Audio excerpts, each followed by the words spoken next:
Yeah, let's pretend we're live. You are live. It says we're live. It's like we've Let's got do our that. whole life to get ready for this moment every Thursday, and yet it's like, oh my God, here we are yet again. Yep, you knew this. Yeah. No. Oh, gee. Hey.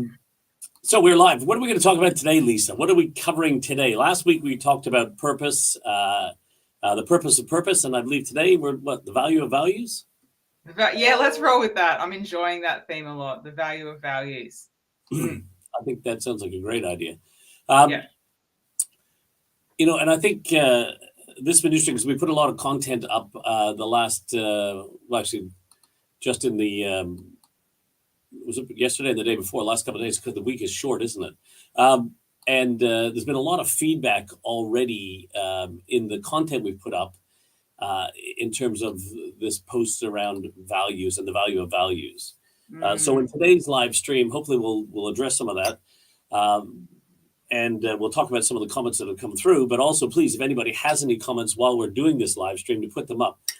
Because values is a really, it's an interesting one. And we challenge the way people think about values and the way they look at values and what values really are in context to evolving yourself and staying relevant in the hearts and minds of people that you choose to serve.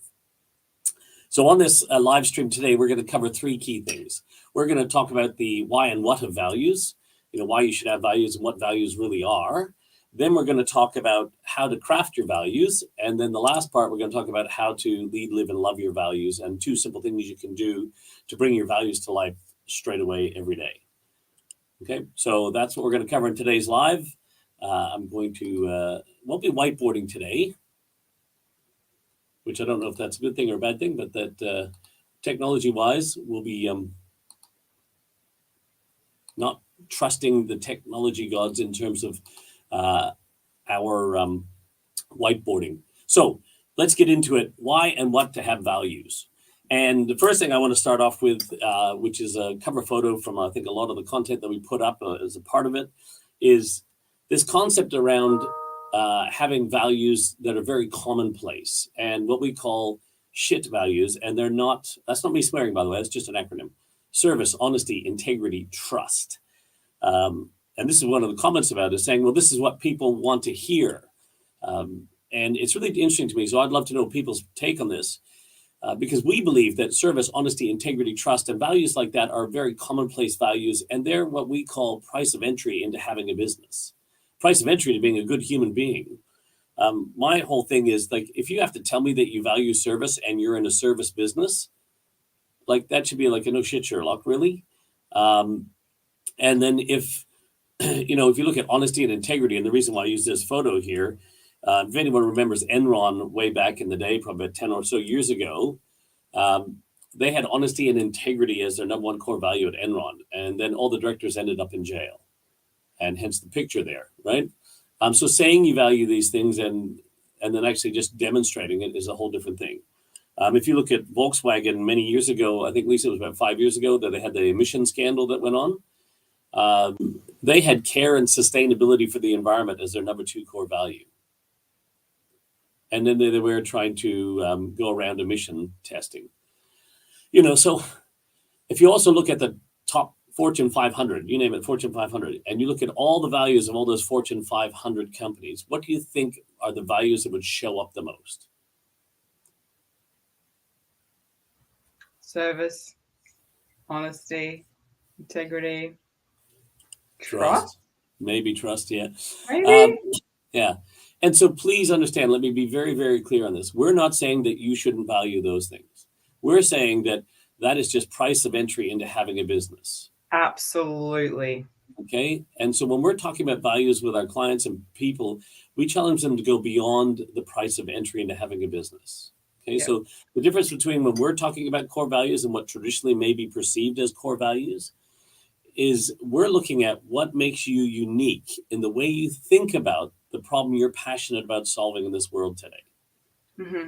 Okay, which is your purpose, which we covered last week. So last week we covered, the purpose of having a purpose. And it was really interesting, actually, just a very quick segue. I was talking with one of our clients today, and I said, what happens quite often is people confuse the purpose of having a business with the purpose of the business. When we were talking last week, we were talking about the purpose of the business, right? So the person has a business because they want the freedom and flexibility and all that, but that's not the purpose of the business. So when you think about the purpose of your business, whatever that is, that your why, and you'll have seen and heard if you've followed any of our content, Simon Sinek's been very great at popularizing people buy why you do what you do. But our belief at Circle Leadership is your values are why they buy it from you. Yes, people buy why you do what you do, but your values are why they buy it from you. And so if you understand why you do it, then your values should be how you uniquely think about that problem that you're passionate about solving in this world. So like service, honesty, integrity, trust, those are a price of entry. So hopefully we sort of covered off on that. Also, these are what we call very commonplace. And I'm a firm believer that the more commonplace your values are, the less believable they actually are. And like, I'm try not to put my own personal opinion in this or that, but like if you have to tell me that you're honest and you have integrity in your business, then, you know, like as we say, like if you have to tell me you value service, honesty, integrity, trust, and you're in a business or you're, you know, I think, and that's, you're going to tell me that's what makes you unique in your business, I think we're all screwed. Yeah. And there's things that say, if I can just jump in there, Dave, in life, we talk about things that go without saying. And so your S.H.I.T values, your service, honesty, integrity, and trust, they're the things in business that go without saying. So the things that just are, not that are unique or not that make you different. It's like you say, the price of entry into business. It's the essence, it's the lifeblood that goes without saying. So I just really want to drive that home. Yeah, absolutely. And so this is what's really important to understand. Like, so we're not saying not to value those things. We're just saying that those are the things that go without saying. Those are the price of entry into being a good human, to having a business. When we challenging you to think about your values, we want you to think about the unique thinking of your business. Because I guarantee you that if you really dig deep into your business and you look at the way that you make decisions and how you think about things, that's the uniqueness that you're bringing. That's why people are going to buy from you. Yes, they want that problem solved that you're passionate about, but the way you think about it is they go, wow, that's why we want it from you. The reason why people choose to use Circle Leadership is because we value simplicity. We make things really simple, right? We value clarity. We value insight. We value wisdom. We value caring, right? So the way we look at the way we do things, that's why they buy from us. Yes, they want to evolve and stay relevant. And there's a whole bunch of different places they could go to get some sort of help in that. But if they want it with simplicity, clarity, wisdom, insight, and a level of care they've never met before, that's why they choose to use us or get that level of service from us. Okay. So actually, I'll put that there. So that here it is. And this, we need an organization to make sure that we lead, live, and love these values every single day. And this is the unique thing of our business. And this picture here is, it's kind of like, especially if you've started your business, like, you know, like in this, like I started Circle Leadership. Now we have you, we have Tiana, we've got an ecosystem of people. It's how do I bottle the magic of what it was founded on and then give it to you guys and say, hey, here, drink some of this. Right?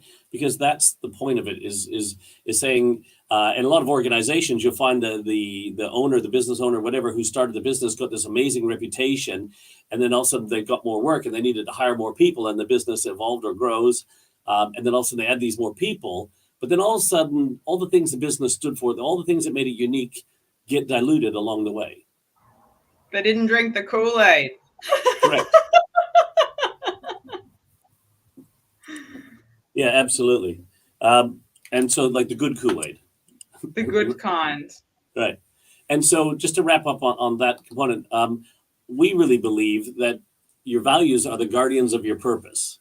Okay. And so these are our values, right? So caring, clarity, insight, wisdom, and simplicity. And these are the guardians of our purpose. So they are the ones to make sure we do not stray from our purpose. So while we have this problem we're passionate about solving, we do it in a way that drives the right behaviors so that we don't just go all over the place. We have guardians that protect us to make smarter decisions in alignment with that problem that we're passionate about solving.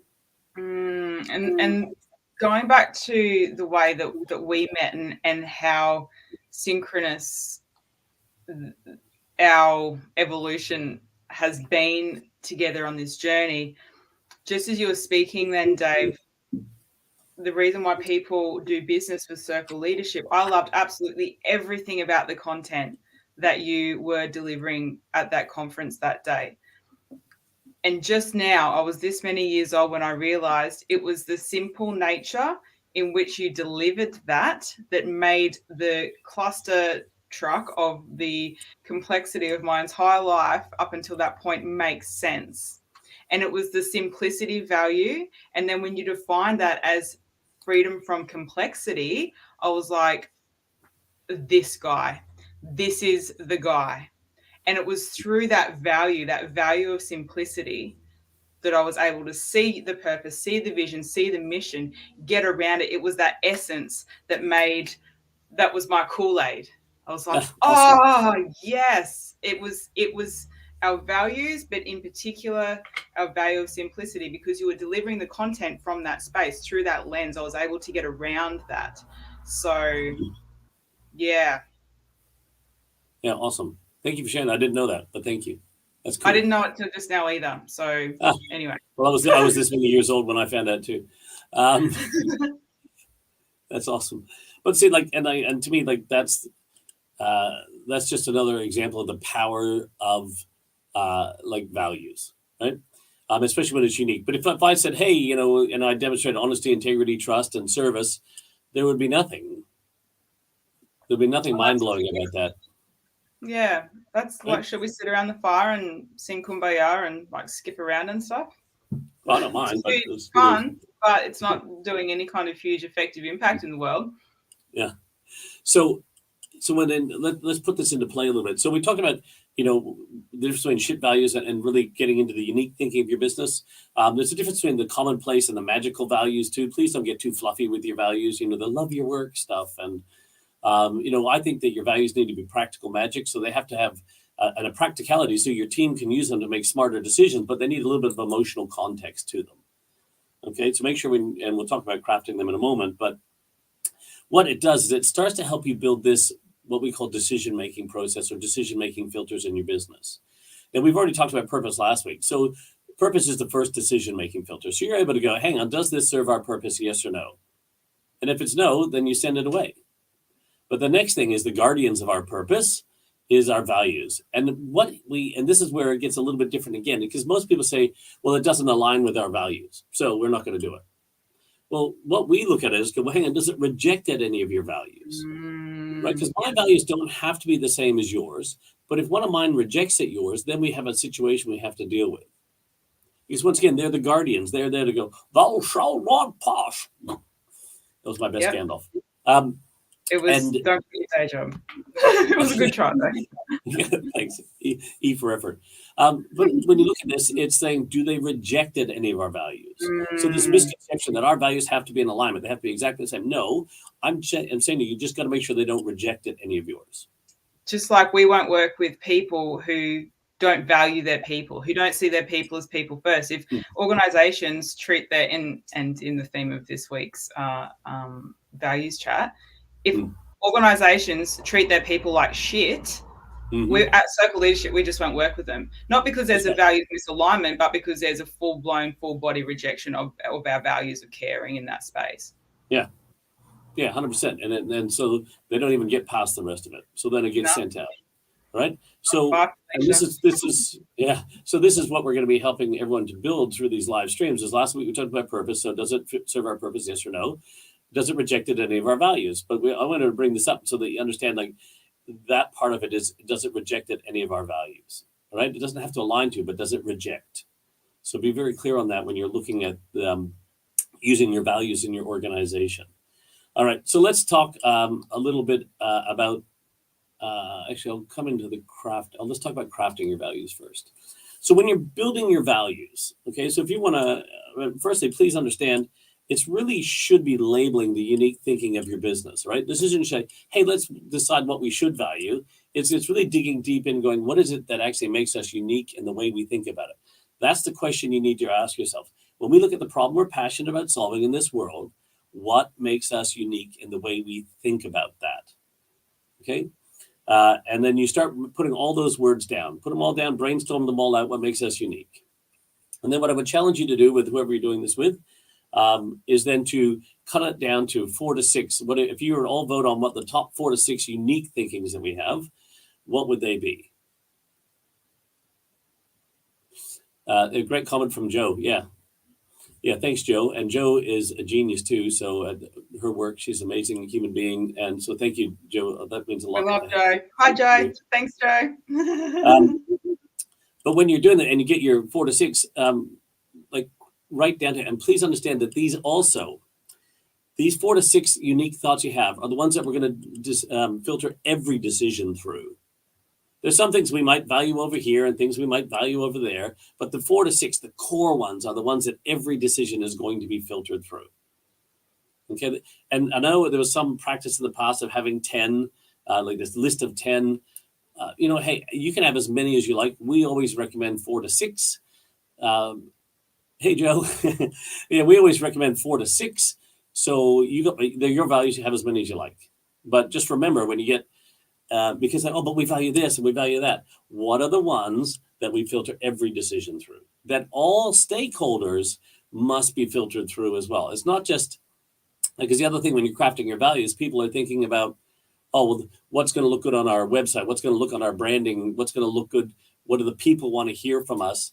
And it's not just about, or how do we want to act? It's also, like as Lisa already alluded to, our values, not only if we're not demonstrating them or we're rejecting them, that's fine. But if our clients reject at them, if one of our suppliers or strategic partners rejects at them, and I've always said, simplicity, of course, is one of our core values, freedom from complexity.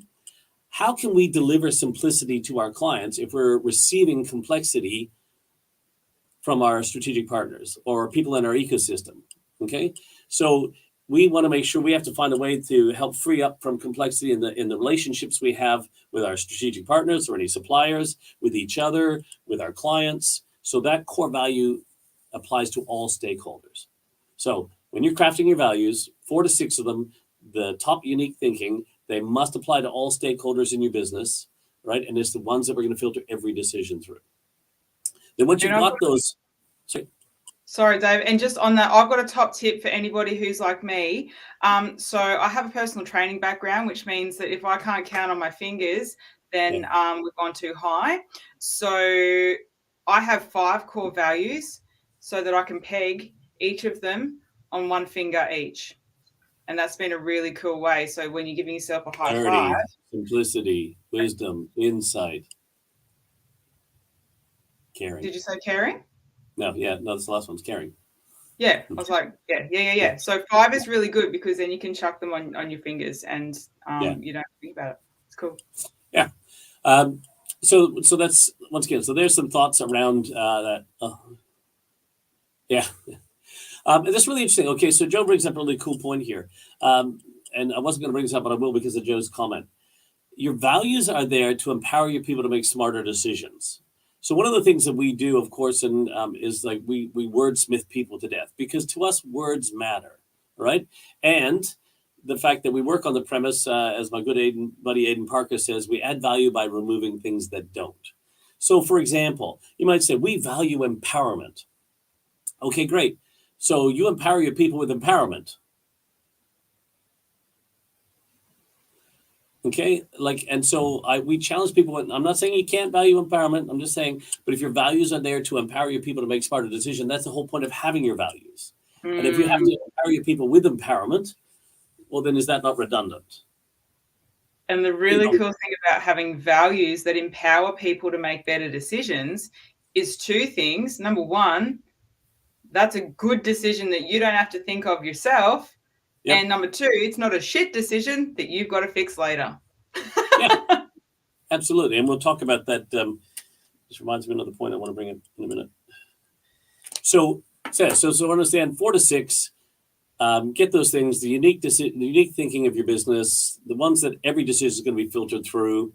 And then when you've got those words, whatever they are, here's what we challenge you to do, is to come up with a definition of those words, a sentence or statement of 5 words or less for each of those values. Okay, So when you do that, like, if you look at us, simplicity. At Circle Leadership, simplicity means freedom from complexity. And I know Lisa might have her own interpretation. Tiana has hers. I might have my own. But at Circle Leadership, that's what simplicity means. Insight means to recognize and act in advance. Right?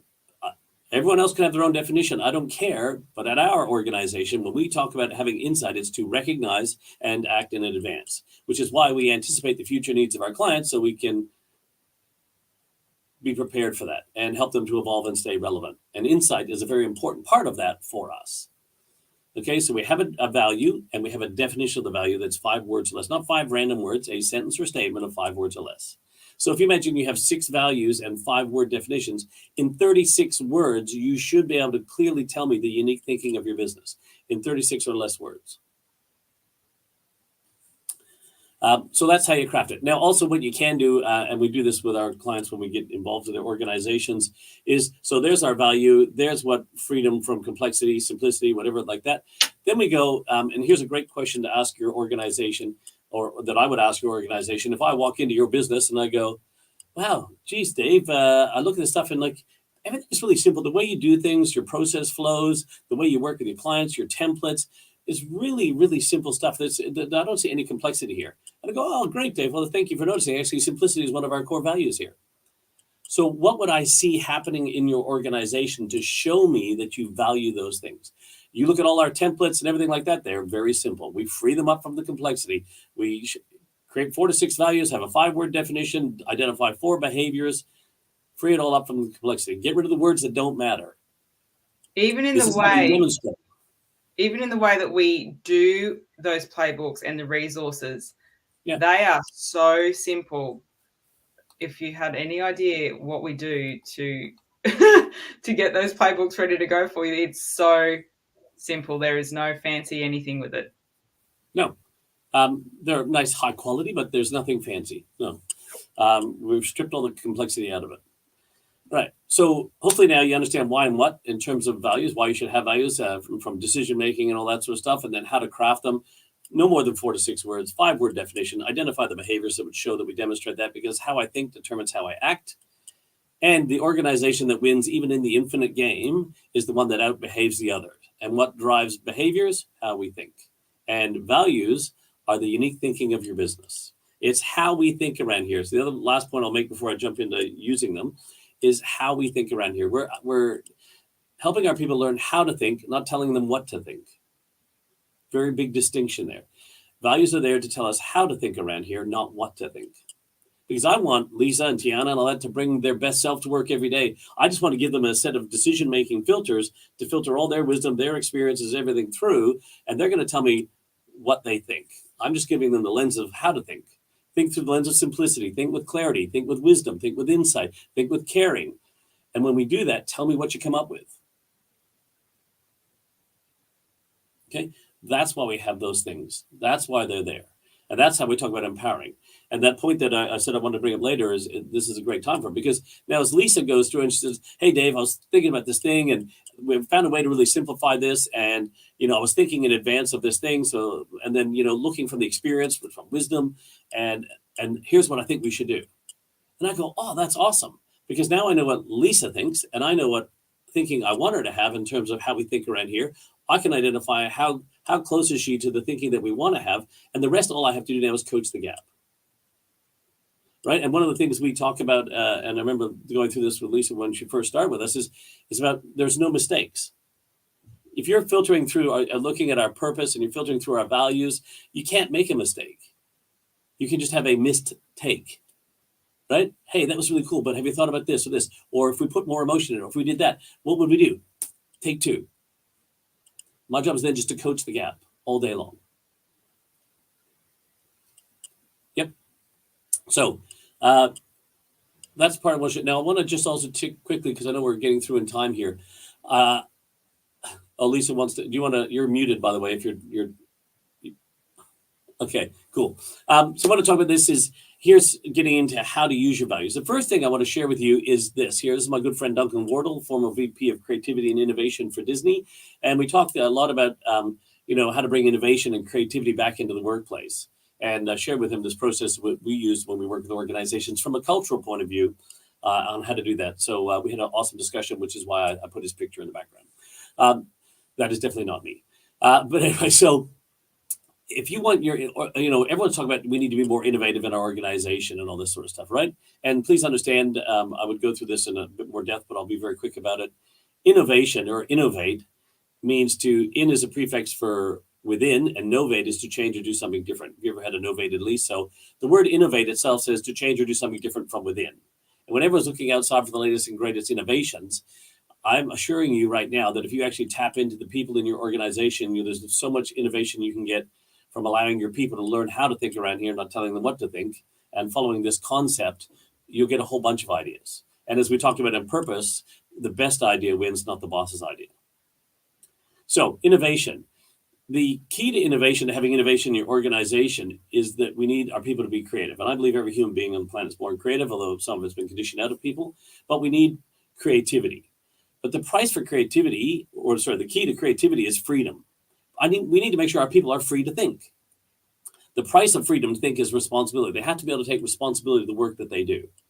In order to have that level of responsibility, they have to trust us and we have to trust them, right? So we need to make sure there's trust all around.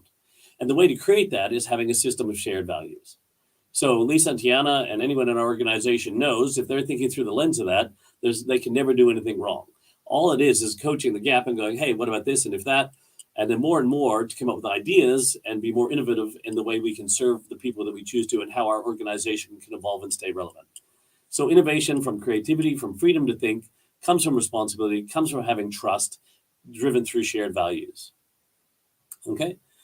So this is why we need to have values in our organization and how to start using them. So the last thing, I'm just going to show you some examples of other values here. So these are some other values from our other clients that you can see, right? Someone else said simplicity, but their definition is different to ours, which is okay. Safety, guidance, practical, respect, community, curiosity, courageous. So these are their definitions for them. And you can see none of them are more than 5 words long.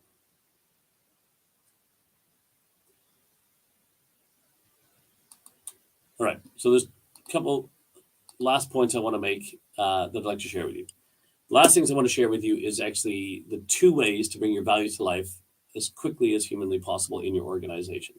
Because when you've got your values all defined and everything set up, when you look at them, you go, well, that's exactly how we think around here. It shouldn't be, oh my gosh, that's the way we should be thinking. We may not be doing it at the level that we should be doing it at. But once again, if this is the unique thinking of your business, the magic that it was bottled on from the beginning, then that's awesome. And you look at it and go, hey, that's exactly how we think around here. The fastest way to bring your values to life in your business, number 1, look for where they're already happening. So I can look around and go, and like, hey, Lisa, when you were talking to those clients and you noticed that you heard what they were saying about something and you came up with that really cool idea about what we should do to help them in the next 3 months about what they're working on. When we talk about having insight here and recognizing and acting in advance, what you just did there, that's exactly that. So by me pointing out that you've demonstrated one of our values, what is it that you actually know now? What do you now know?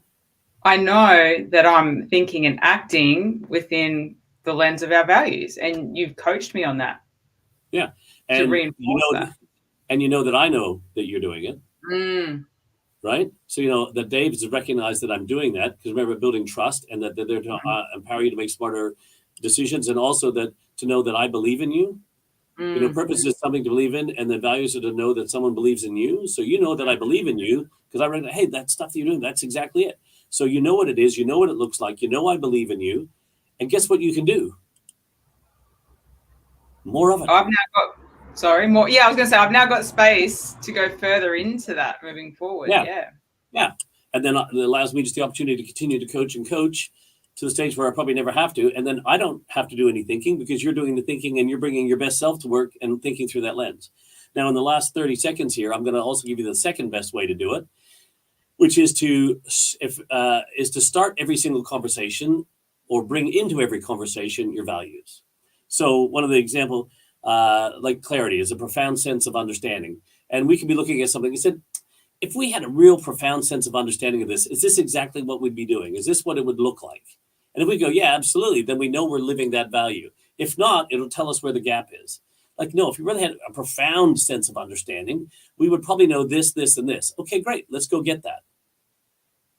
So look for where they're already happening. And number two, bring it into every single conversation.